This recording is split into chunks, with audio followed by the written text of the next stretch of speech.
حي على الفلاح.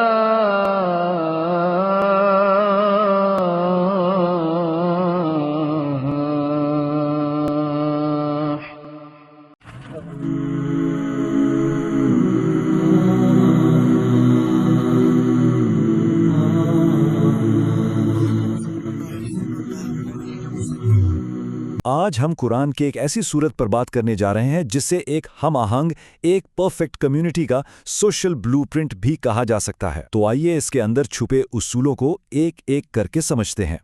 اچھا، ایک صحت مند، ایک ہیلدی سوسائٹی کے اصول آخر ہوتے کیا ہیں؟ یہ سوال جتنا آج اہم ہے اتنا ہی پہلے بھی تھا۔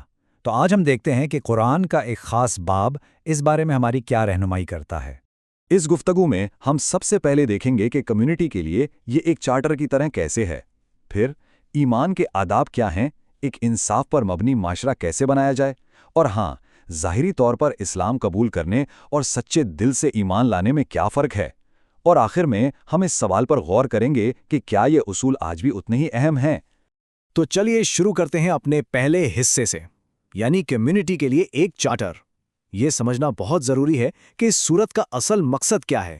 دیکھیں، سورت الحجرات قرآن کی وہ سورت ہے جو سورت الفتح کے فوراً بعد آتی ہے، اور اس کا اصل فوکس، اس کا سینٹرل تھیم مسلم کمیونٹی کے اندر کے جو سوشل معاملات ہیں، جو اخلاقیات ہیں، ان کو ٹھیک کرنا تھا۔ اچھا، اس کا بیک گراؤنڈ جاننا بھی بڑا دلچسپ ہے۔ یہ ہدایات دراصل اس وقت نازل ہوئیں جب بہت سے نئے لوگ، خاص طور پر مدینہ کے آس پاس رہنے والے بدو، اسلام میں داخل ہو رہے تھے۔ اب وہ مسلمان تو ہو گئے تھے، لیکن ایک کمیونٹی میں رہنے کی جو سماجی ذمہ داریاں ہوتی ہیں انہیں ابھی ٹھیک سے سمجھ نہیں پائے تھے۔ یہیں سے ہم اپنے دوسرے حصے کی طرف آتے ہیں، ایمان کے آداب، یعنی ایمان لانے کے بعد جو بنیادی احترام کے اصول ہیں وہ کیا ہیں۔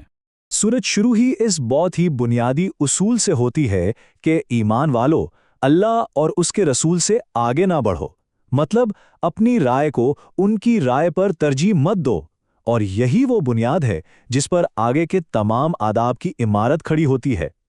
تو یہاں ایک بہت واضح فرق بتایا جا رہا ہے۔ ایک طرف وہ رویہ ہے جس سے منع کیا گیا، یعنی اپنی رائے کو اہمیت دینا، خود کو برتر سمجھنا، اور دوسری طرف وہ رویہ ہے جس کی تلقین کی گئی، یعنی اللہ اور رسول کی ہدایات پر چلنا، اور لیڈرشپ کے لیے عاجزی اور احترام کا جذبہ رکھنا۔ اور یہ صرف کوئی تھیوری نہیں تھی، سورت میں بالکل صاف صاف کچھ حرکتوں سے منع کیا گیا، جیسے نبی صلی اللہ علیہ وآلہ وسلم کی آواز سے اپنی آواز اونچی کرنا، یا انہیں کسی عام آدمی کی طرح نام لے کر پکارنا، یا پھر ان کے گھر کے باہر کھڑے ہو کر اونچی آواز میں بلانا۔ یہ سب بے ادبی سمجھی گئی۔ اور بات صرف آداب کی نہیں تھی، اس تکبر کا نتیجہ بہت سنگین ہو سکتا تھا، یعنی یہ رویہ کسی شخص کے سارے اچھے اعمال، ساری نیکیاں برباد کر سکتا تھا، اور اسے شاید پتہ بھی نہ چلتا۔ اس سے یہ پتہ چلتا ہے کہ احترام اور تقوی کا آپس میں کتنا گہرا تعلق ہے۔ اب ہم آتے ہیں سورت کے بالکل دل کی طرف، یعنی ایک انصاف پر مبنی معاشرہ کیسے بنایا جائے، یا وہ اصول ہیں جو ایک کمیونٹی کی بنیادوں کو مضبوط کرتے ہیں۔ آیت 6 میں تو جیسے آج کے فیک نیوز کے دور کے لیے ایک پورا سسٹم دے دیا گیا ہے، یعنی اگر کوئی اہم خبر ملے تو پہلا قدم اس کا ذریعہ دیکھو۔ کیا خبر لانے والا کوئی فاسق ہے، یعنی کوئی ایسا شخص جس پر بھروسہ نہیں کیا جا سکتا؟ اگر ایسا ہے تو اچھی طرح تحقیق کرو، اور پھر صرف پکی معلومات کی بنیاد پر ہی کوئی قدم اٹھاؤ، تاکہ انجانے میں کسی کو نقصان نہ پہنچے اور بعد میں افسوس نہ کرنا پڑے۔ اور آگے جو سماجی اصول آ رہے ہیں ان سب کی بنیاد ایک ہی ہے، یہ آیت۔ یقیناً تمام مسلمان بھائی بھائی ہیں، تو اپنے بھائیوں کے درمیان صلح کرایا کرو، یہ بھائی چارہ ہی سب کچھ ہے۔ اور اسی بھائی چارے کو قائم رکھنے کے لیے سورت میں بہت واضح طور پر کچھ سماجی برائیوں سے روکا گیا ہے۔ کون کون سی؟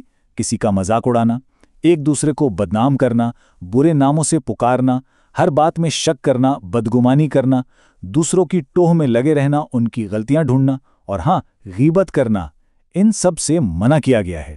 پھر ایک بہت ہی انقلابی بات کہی گئی ہے کہ اصل عزت کی بنیاد تقوی ہے، پرہیزگاری ہے۔ یہ نہیں کہ کوئی کس قبیلے، کس خاندان یا کس نسل سے ہے۔ اس نے عزت کے سارے پرانے سطحی پیمانے ختم کر دیے۔ اب ہم ایک اور بہت گہری بات کی طرف آتے ہیں، ظاہری اطاعت اور سچے ایمان میں کیا فرق ہے؟ یہ ایمان کے اصل مطلب کو سمجھنے میں مدد دیتا ہے۔ یہاں دو الگ الگ چیزوں کو سمجھایا گیا ہے۔ ایک ہے اسلام، یعنی ظاہری طور پر دین قبول کر لینا۔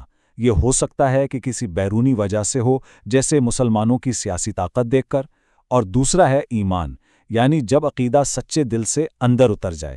یہ ایک خالص اندرونی یقین کا نام ہے۔ اور پھر سورت اس تکبرانہ سوچ کی جڑ کاٹ دیتی ہے ایک بہت ہی طاقتور پیغام کے ساتھ، کہ ان لوگوں نے اسلام قبول کر کے دین پر کوئی احسان نہیں کیا، بلکہ یہ تو اللہ کا ان پر احسان ہے کہ اس نے انہیں ایمان کا راستہ دکھایا۔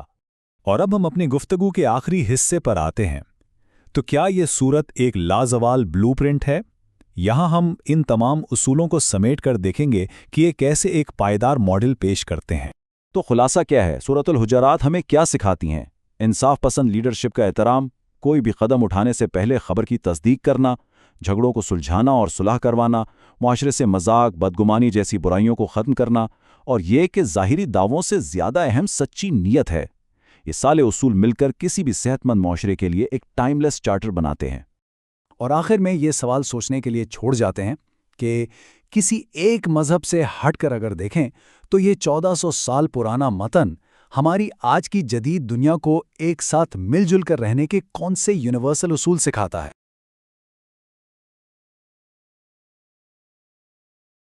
امام مالک رحمہ اللہ تعالیٰ کا قول ہے، دنیا میں کوئی ایسا شخص نہیں ہے کہ جس سے اختلاف نہ ہو سکے سوائے آپ صلی اللہ علیہ وآلہ وسلم کے۔